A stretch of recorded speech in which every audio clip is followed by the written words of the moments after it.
In today's video, I'm going to teach you how to make someone a co-host on Zoom. This quick and easy guide will help you efficiently manage your meetings and enhance collaboration. Whether you're running a team discussion, a virtual event, or a classroom session, knowing how to assign a co-host can be a game changer, allowing for smoother operations and letting you focus more on the content of your meeting. So let's dive in and walk through the steps together. First things first, you need to log into Zoom. You can do this either through the Zoom app on your device or by navigating to the Zoom website using your preferred web browser.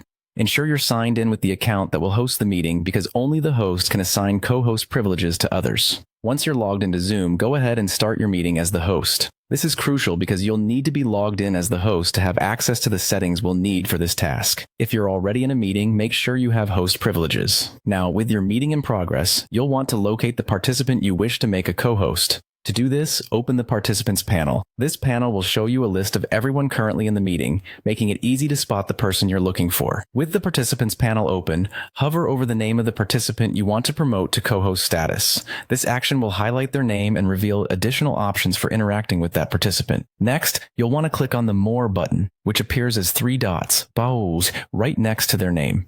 This button provides a drop-down menu of actions you can take regarding this participant. It's a useful tool for managing meeting roles and various participant privileges. From the list of options in the drop-down menu, select Make Host. By doing so, you're effectively promoting them to a co-host role. They'll soon receive a notification informing them that they are now a co-host, giving them immediate access to co-host functionalities, which include managing participants and sharing administrative duties during the meeting.